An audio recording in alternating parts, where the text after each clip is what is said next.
Hello, everybody. My name is Matt Webster. I'm the founder, CEO, and CISO for Cyvergence. Today, we're going to jump into a new topic. It's on corporate governance and cybersecurity, to kind of take a look at those bigger picture items related to cybersecurity.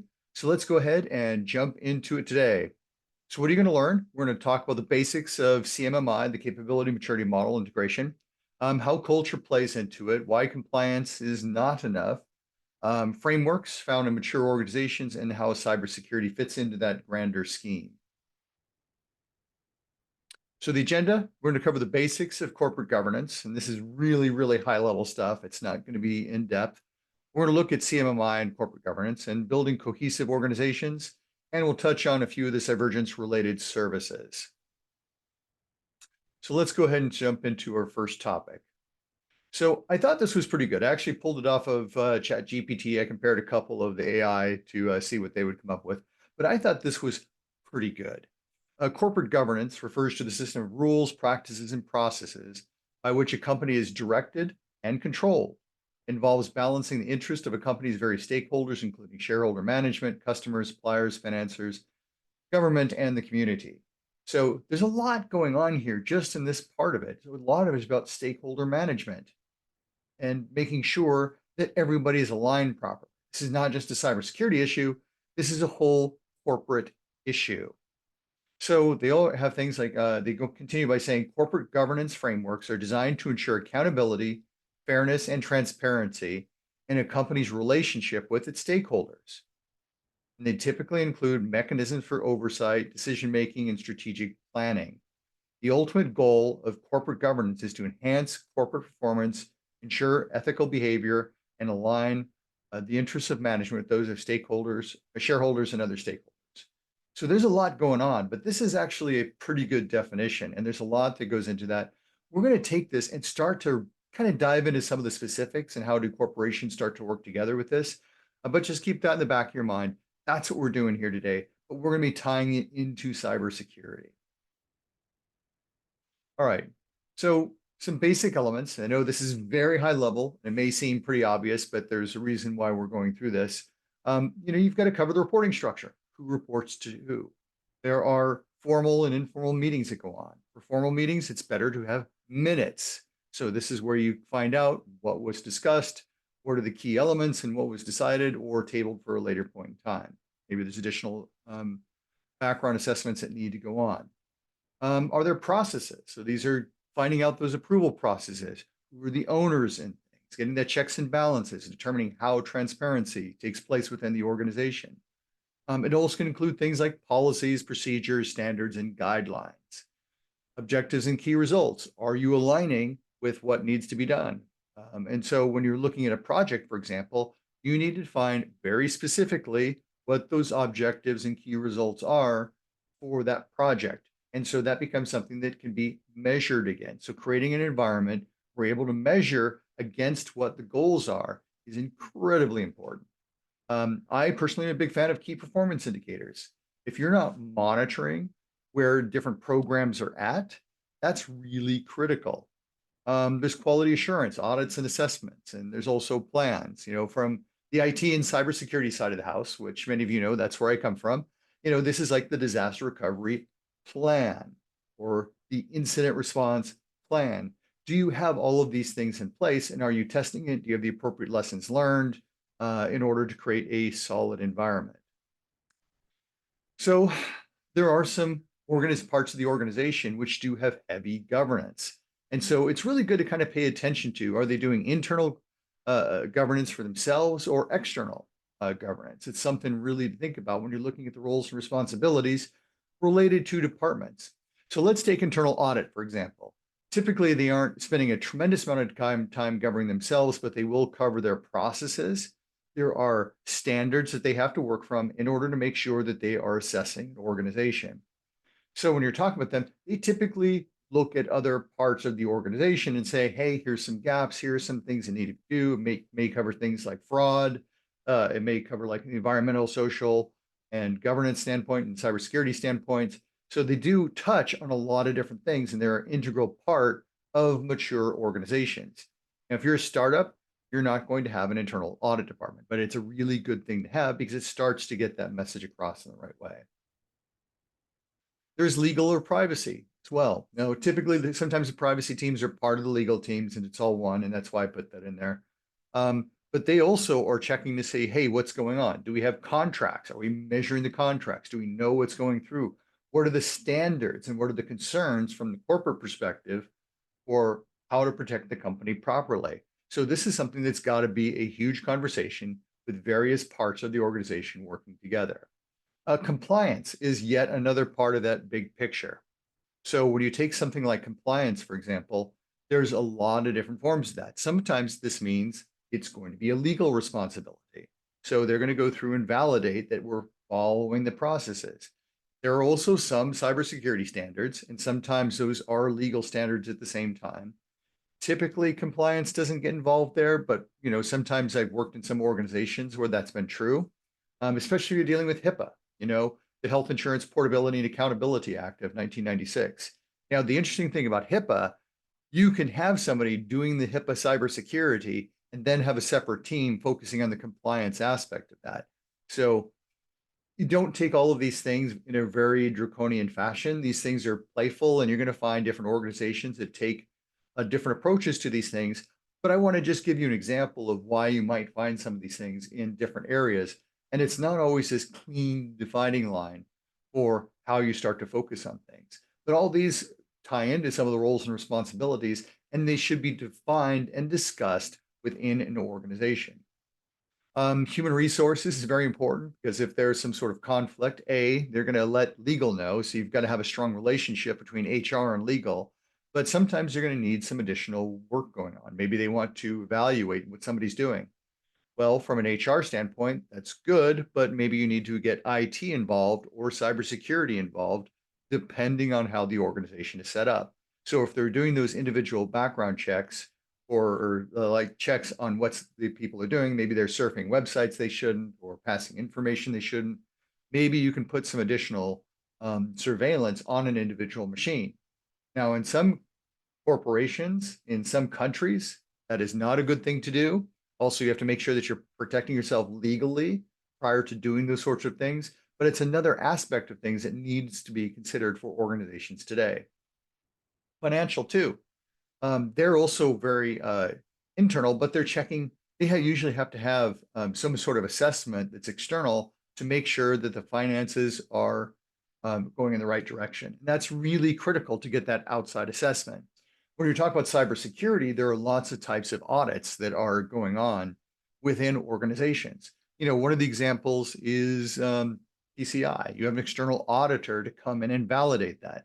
They do have some methods for doing internal audits, but that isn't always the best approach to take. So it's really important to take a look at a lot of these things in unison and try to figure out, well, how does all this fit together? Because if you're not sitting there down and analyzing that, what needs to be done and who takes responsibility of this and defining that ownership, you might have some challenges.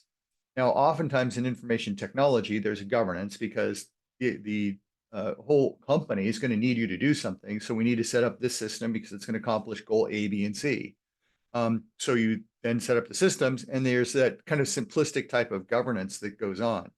Now, in stronger organizations, typically they're going to say, well, what's the business reason? What's the impact of that? Let's do a cost benefit analysis to determine the ROI of what's happening within organizations.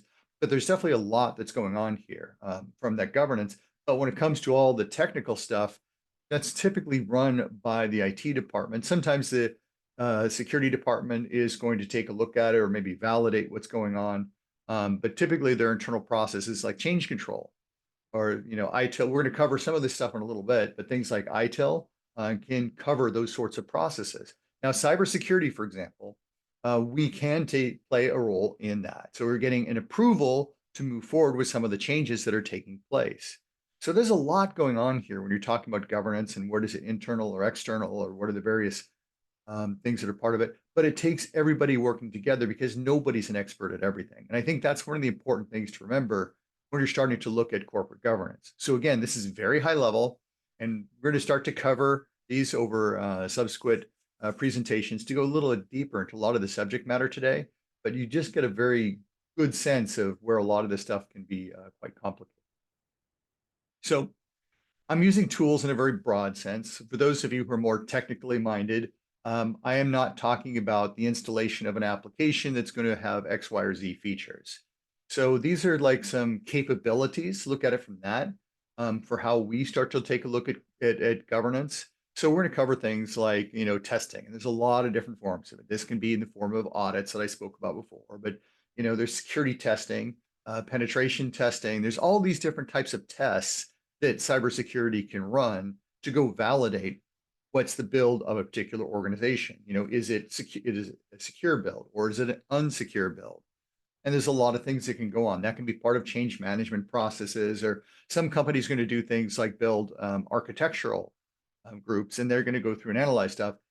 Are there any problems with implementing something this way? What are the challenges? What's the ROI of using a tool like this? Um, Compliance would be the other side of the house. This is where you're doing a full assessment, whether you're talking about a SOC 2, you're talking about ISO 27K. There's a lot of different compliance models that are out there. Um, Many of us in the cybersecurity, and this is something that's usually beyond just a cybersecurity discussion, are maturity models. Maturity models are, CMMI is a very good example of that. We're going to do a deeper dive on that later, but we like to know the maturity. And part of the reason you do that, and you find this built into like some frameworks like high trust, et cetera, but part of the reason you want to do that is you try to say, where are you really at? What are you doing from a governance standpoint? You have your policies, your procedures, standards, and guidelines. Is it part of change control? Are you using key performance indicators to really monitor what's going on within your organization? And when you've got that, you're doing a lot better once you get into those KPIs. And we'll go into that later. The risk register is another thing that's very important. Now there are IT risk registers or cybersecurity risk registers. I'm not saying these are always only cybersecurity, but these are some of the tools that we have. We're going to find, hey, here's our risk register. Here are the key issues that we're going to find. There's qualitative and quantitative. And I've done presentations on other types of risk quantification and things like that in the past, or other types of risk styles that you can use within your organization, whether it's qualitative or quantitative, et cetera. Now you notice below, I've got risk quantification. Again, that to me is a very powerful tool of governance because you're able to say, what's the value of your cybersecurity program? We're implementing these controls. How does the risk actually change as a result of implementing those controls? That is very important for today's organizations to get a better sense of it, but that also gets into the value proposition for cybersecurity. You think with all the hacking and all these other things going on, it would be very clear what the value proposition is. But the reality is we need to define that value proposition for the business because businesses oftentimes don't know how to do that assessment. A lot of things get down to business cases. Here's the business case. And earlier I spoke about ownership and trying to define ownership for different organizations. But if you have a roadblock in the way, they become the risk owners in many cases. And is that the intention of what you should be doing within an organization? So all of these things are basic tools of governance. And I will say stories. I know I added that in there. I'm a big fan of telling stories. When I'm sitting there trying to convince people, here are the stories I'm going to tell, and here's why it's so important. And so it takes having genuine conversations with people. It takes data. You can show things that happen. Here's what happened to this organization. Is it a risk over in this organization?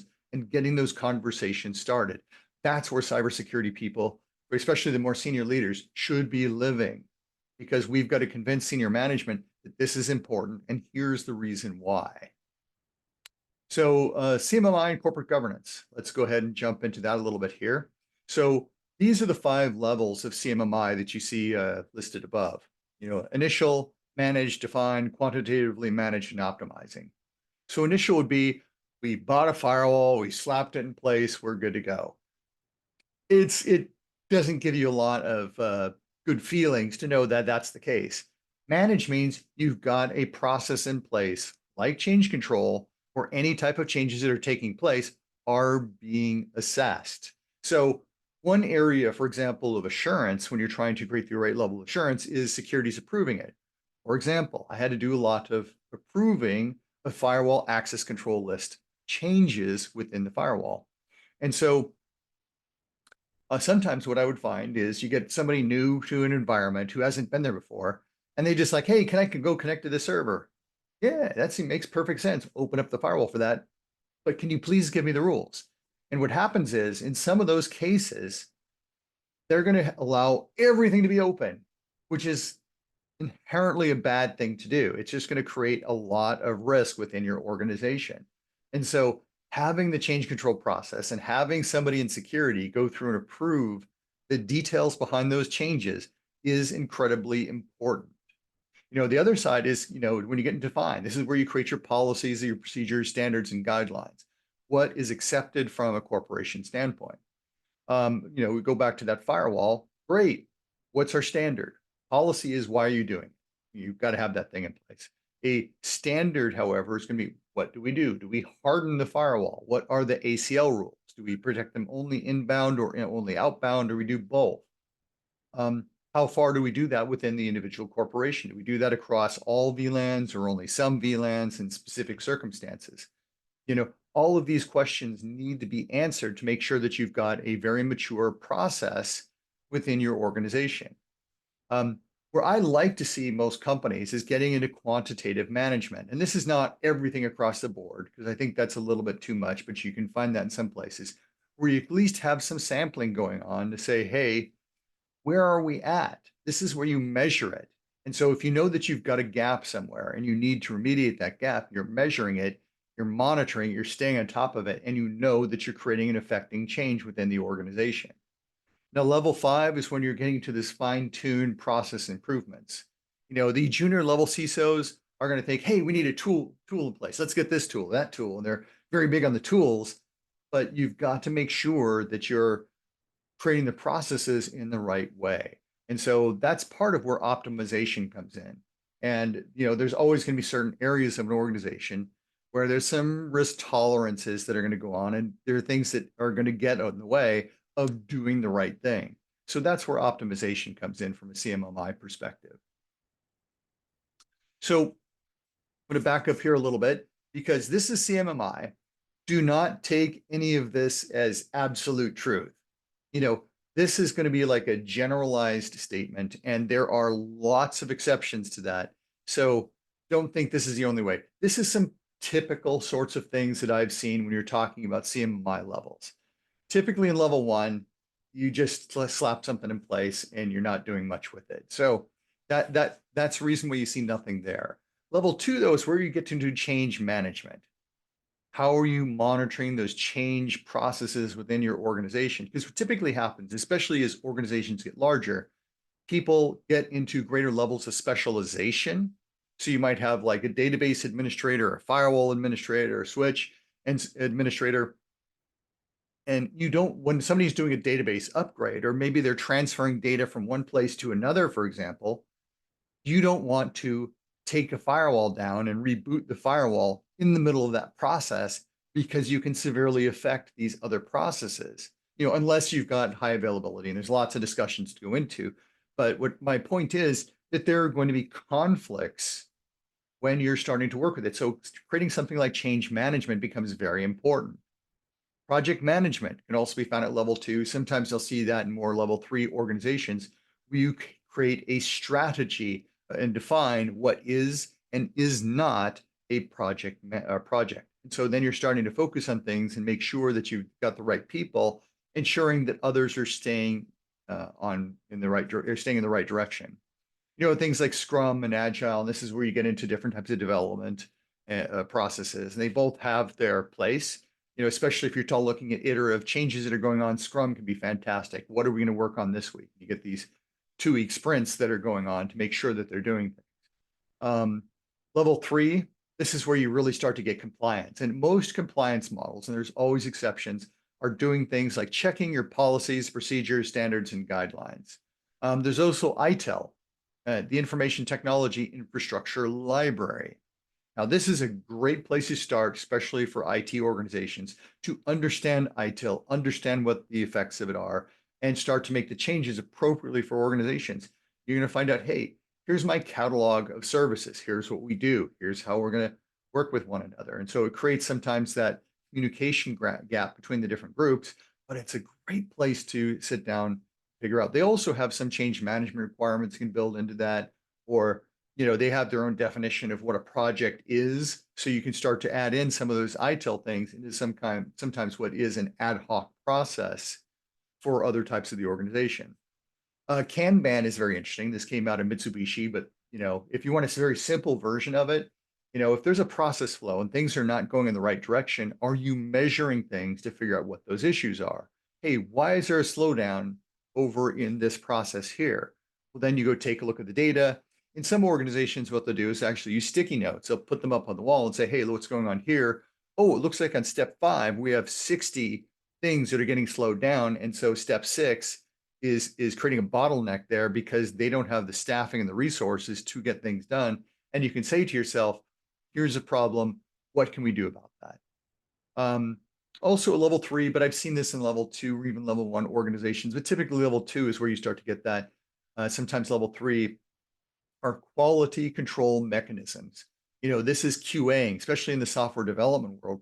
Let's make sure we put it in place. Let's do some testing, make sure that it's done. And like in the world of software development, there's a lot that starts to go into that. But that's part of where that process starts to come in.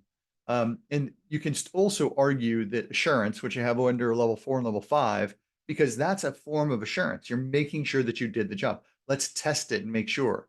Do you have the configurations done properly? Are the vulnerabilities removed? Have you patched it properly? There's all kinds of tools out there you can check for and make sure that things are done in an organizationally acceptable manner. You can get into some more advanced compliance as well. This is where you get into that high trust model, or some companies going to go down the NIST 853, or when you start adding CMMI, the capability maturity model, into the compliance that you're working with. These are all models that you can start to work with for your organization. Also, you're going to find in those level 4, and this is why you have larger organizations that are doing it, you get into things like enterprise architecture. So there's a lot of different models for that. You've got the TOGAF, you've got Zachman, you've got SABSA, which is where I tend to spend most of my time. That's the Sherwood Applied Business Security Architecture. But all of these are trying to tie the architecture and what's going on to business. So when you tie it back to business, you have better communication strategies. You start to understand where all the different pieces of the puzzle come together. And that's where that value is.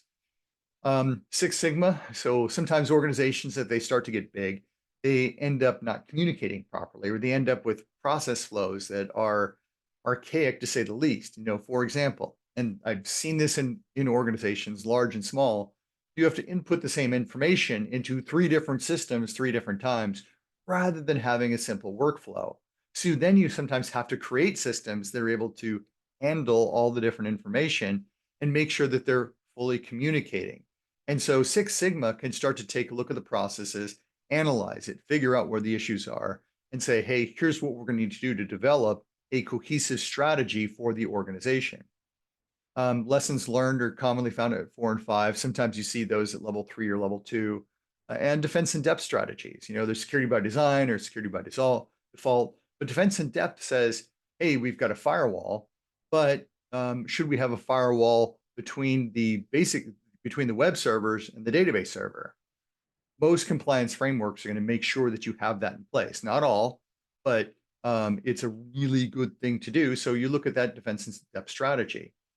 Sometimes in the government world, which is where I got a lot of my chops from, you have 2 different types of firewall. So if one has a vulnerability in it, somebody can't bypass that firewall and easily get to the web server, but it doesn't mean they're going to get into the database servers. There still can be some challenges, and that's still bad, but at least you're going to be limiting the damage as much as possible. Maybe you're going to have other types of systems that are in there, like load balancers, and they can sometimes, depending on the setup and a bunch of different factors, limit the amount of connection back to the enterprise that's actually going to be owning that. So there's a lot of strategies that can go into place. And again, this can happen all over the place. You can find different things popping up in different organizations for different reasons. There's no such thing as one size fits all, but these are some generalities you might consider. And this is some generalities that I've seen working in the field and working with others. So what I find interesting too is a lot of what we're talking about here is about building corporate culture. As Divergence breaks it down, we've got attitudes, behaviors, awareness, compliance, environment, norms, and responsibilities. You've got all of these things that are going into all of these things. Now, we do cultural assessments that go through and try to figure out where are the problems within organizations. This is one of the things that you can start to focus on and say, where are those problems? Because people might not be doing the right thing, but why are they not doing it? Maybe you're doing something that doesn't make any sense within your organization. And are you sitting down and having the right conversations with the right people to determine what those challenges are? So all of these things are part of that corporate culture um, assessment. So let's get into building cohesive organizations. Some generalities, and there's so much more to go into here, but generally speaking, the larger the organization, the more complexity needs to be put into place. So let's say you need additional servers, and in this, like people are connecting into your website, it's getting more and more. There are some options about how you're going to approach that. You can use some tools out there, like a proxy, for example, a reverse proxy to connect into it, which allow them to duplicate your website out there. Now, that's one strategy. But another one is, hey, let's set up multiple web servers that do the same thing. So if one is getting overwhelmed, we can limit it and we'll do a different type of connection to another server that'll seem like it's part of the same server that you're connecting into. So sometimes when you're on the outside, there's a lot more going on than what may seem to be in the future at that particular time. Generally speaking, too, the more the tools in the organization, the greater the complexity. So cybersecurity actually can add some complexity because you're adding in, file integrity monitoring, for example, or maybe you've got EDR and MDR for the environment, and the list of stuff can go on. The next generation antivirus, and so on. There's a ton of things that can go on, but you can have all these different agents working on the system, which can add complexity. There's like systemic risk, as many of us saw with CrowdStrike. That's a big issue because CrowdStrike had an issue. It caused everything else to go down. And so there's more risk when you start to have more systems that are out there. So as we unfortunately saw, and I like a lot of the CrowdStrike stuff, but this was definitely a doozy. It helped, it caused a problem in all the other parts of the organization. So you've got to look at all those different systems that are out there. We've seen things like this before where advanced threat actors, and this in CrowdStrike, it was not a threat actor, it was a mistake on their side, are creating and attacking systems that are connecting throughout that. That creates a systemic cyber risk where one system can do that. So like SolarWinds was a very good example. Russia was able to get in there and then compromise other organizations as a result of that. So those are definitely some challenges. The other thing too is that sometimes the people, process, and technology are interdependent, so they really do depend on one another. It makes you have to make sure that the teams are very cohesive, and you're creating this alignment, this mesh within the organization. Also, another thing to look at is technical debt, especially if you're using systems from 20 years ago. And there are some companies that are still doing things like that. Example that I saw in the news maybe a decade ago or so was Windows 3.11 was still being used. Windows 3.11 is before Windows 95, for those who are not familiar with it. It's a very old technology that has been, not used in probably 2 decades. I don't even know, but a place still had it. They had a integral system that had to be, that it was using it, and it went down, and it caused the airport to completely shut down because of this Windows 11 system. Now, that's an extreme example, but it does show you that some organizations aren't trying to stay on top of things. Now you've got a lot of cloud-based services or other services that can make changes, and they're working off of new technologies, which are auto updating, and that is a better approach. And so you've got to sit down and take a look at these things. But the technical debt also increases cybersecurity debt. So you've got to really pay attention to it. It's not just an IT problem, it's a cybersecurity problem and an IT problem all at once, more often than not. Also, I'm going to mention again is the KPIs, the key performance indicators. If you're not measuring it, it's sometimes difficult to affect change, or you're going to be focusing on the little things while taking a look at the big things and hoping that they're going to have some alignment. So, do you want to have transparency there? It's a good question for a lot of people. I'm a big fan of transparency to make sure that everybody is aware. Um, Also, as complexity increases, the more processes are required to manage that complexity. You've got to make sure that you're doing things properly. Kind of like what I was talking about before, when you've got the database administrator and then you got the firewall administrator doing the update and blocking the database. Well, you've got to create a plan for how you're going to manage that. Maybe the first thing in the morning, you're going to update the firewall. Great, get that done first thing in the morning, and then you let the database team go ahead and do the work that they need to do throughout the rest of the day. So you might bring that team in just at those specific points in time. So again, there's lots of different strategies you can use, but I want to make sure that everybody's aware of them and that sometimes it does take additional people. It's not just, hey, we'll get somebody here, somebody there. It's how are they all working together? And so sometimes having things like project managers is a necessity to make sure that you get that communication going across your organization.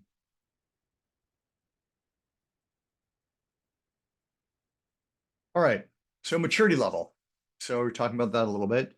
But very few organizations have the same maturity across that whole organization. Some areas might be at level 4, another area might be at level 1, another area might be 3. You know, so you're going to find all kinds of things that are going on. And maybe that this department. I'm not going to pick on any groups for this conversation, but you do see different issues going on within organizations. Some want to pay attention to security training, some don't. And so you really have to take a look at these things, especially in the more regulated environments. They have a lot of training to get through. Cybersecurity becomes just another training. And so that's really what those challenges are about is how are you going to get the two to work? Because you end up having completely different cultures. One culture is, hey, I put it there. Why do I need to pay attention to it? Well, here's why you need to pay attention to it. And some organizations are more cohesive than others, but the better you can have things written down, the better processes you put in place, the more formalized those are, the better the organization is overall. And you hope nobody leaves and you hope nobody runs into these issues, but that's what you need to focus on. Um, the other thing to look at here is that cultures can be very different from one another across the organization too. Sometimes you've got very strong DEI in one place and less strong in another if you're an organization that works towards that. I am in New York City, so I see a lot of diversity. It's something I very much enjoy, but it may not be true if you're dealing with a small town. Got just a few people around one type. That can start to affect things as well. But you've got to pay attention to a lot of these different details because then you're dealing with how do you make the changes across the board and how are you communicating with others. So that ends up being a big challenge across the board. But it's how do you create and align those groups? It can definitely create a challenge, but it's also something for people to shoot for. I mean, I'm a big fan of gamification as another mechanism or tool of governance to try to create challenges between those different groups in order to get their maturity up as quickly as possible. I mean, this is just one suggestion, but it's definitely something that some companies do. So, why am I focusing on culture? This is an old expression, probably many of you have heard. Peter Drucker, the father of modern management, basically said, culture eats strategy for breakfast, and that is 100% true. You might find occasional exceptions, but it's something that you need to work with. Sometimes you need to have training, you have to inspire people and get a movement on board with CMMI or any of these major shifts. There's the ADKAR method, and Cotter, and all these other options that can be used, but none of these are going to be, you really have to think about that when you're talking about the role of culture. You have to understand what you're dealing with and measuring. That's why I talked a little bit about what Cyvergence is doing in terms of measuring things, because that's part of the whole process of what we do. If you're going to be affecting change, you have to understand where the roadblocks are and deal with those roadblocks one at a time. So cybersecurity compliance and maturity are definitely another issue for many organizations. And a lot of times the auditor is going to come in and have this particular approach. Compliance is seen as a checkbox program and not a legitimate program. So for example, if you're dealing with a SOC 2 type 1, a SOC 2 type 1, they're going to want to see one example that you did something right over the past year. So you don't have to have a very stringent standard to work with a type 1. I personally am not a fan of type 1s, but if you're looking at the maturity, maybe that's where you need to start and then go to a type 2 the following year or the year after your company gets on board with things a little bit more. With exceptions, talking about exception management, some of these others, most compliance programs go up to level 3 and they don't go further. High trust would be an example. They hit the level 4, level 5 that you can start to get into from a CMMI scale perspective. Taking a look at the KPIs, then having somebody else validate those KPIs can be a really critical thing. But generally speaking, if you're talking about like ISO 27K or SOC 2, it's all about getting to policies, procedures, standards, and guidelines and being able to demonstrate that doing some work along the ways. There's exceptions to that. So don't take this as 100% true. And what I'm talking about is a generality that you're finding. From my perspective, and again, I'm going to harp on it, mature cybersecurity program should go to level. You've got to take a look at what's going on from a KPI perspective. So how does all this stuff relate to cybersecurity? Cybersecurity tools add a lot of complexity. Mature cybersecurity practitioners often prefer to see maturity from a CMMI perspective, because if you're doing good security and you've got CMMI, you're doing a good job overall. A low CMMI maturity typically means low security. So if you're at level 1, you don't have change control processes, you haven't defined how are you going to protect the systems, you don't know what you're doing from that standpoint. Typically, and I've seen exceptions, it usually means low security. If your CMMI level is below a 1, and I've seen that working with some organizations, that is very problematic and definitely very concerning when you're talking about organizations today. So let's put this puzzle together, because there is a lot going on. We've spoken about a tremendous amount. CMMI, I think, is very important. It's a critical part of governance. So some of you who are not familiar with CMMI, it is something I would really look into. Getting assessment, that's one of the things we can do from a Cybergent standpoint, is critical. CMMI also helps to build culture by aligning the various portions of the organization. And so it gets everybody on the same page. And again, that gamification can be, not in all cases, be a powerful tool to do that. But it also helps to align the big picture and small picture in a cohesive fashion where you may not have had that before. So to me, that is what is critical. You've got to get that alignment across the different parts of the organization. Also, when you get into assurance, that assurance level, if you're seeing what's going on, if you get people who know how to handle this stuff, that assurance and the KPI is a really critical part of how things fit together. And that's really what's critical. Also, cybersecurity, or a separate arm, if you're dealing with assurance function, and the thing is, and this is something I could spend also an hour on just talking through all the details. There are so many ways of setting up different cybersecurity programs and governance structures and things like that. But if you're interested in assurance and making sure that things are done properly, making sure that things are secure, you're going to need either the cybersecurity team or a separate cybersecurity arm that has the same function doing that work, but doing that assurance level work and having the cybersecurity team doing other things like incident response and so on. So just a couple things to think about. These are conversations that I'm used to having. I have my own opinions about it, but also you need to understand the organization, how it's running, and how do they care about these types of things as part of the process being used. So anyway, that kind of covers the basics. We're now going to touch into the Cybergence related services. Obviously, we can do a cybersecurity program assessment, very deep in that. We've got more than 1,000 different data points that we'll work with. And if you pull it out a few more levels for the different things and how we isolate it across the board, it can be thousands upon thousands when you're considering, the maturity levels and some other things we can start to tie into it. Also, we do CXO advisory services. So if you're a CEO or a COO or a CFO or a CIO, and you're trying, or even a CISO, and you're trying to figure out what's the best strategy for your organization, how can you start to work with some of these tools? What are the key things that you should pay attention to? I've been able to help CISOs and others really figure out the big picture so they understand what they're walking into. So there's also fractional CISO services if you need that, or a fractional chief risk officer is another option for things that we do. Divergence is very big on doing risk and doing risk properly. It's all part of that governance. Um, we're doing cybersecurity skills for executives and boards. If that's something that you want to dive into, it's in the beta testing phase right now, but just something to be aware of. In the future, we're going to create business skills for CISOs because that is sometimes lacking when you're jumping into that role. It gets you away from that kind of level one CISO that's focusing on the tools.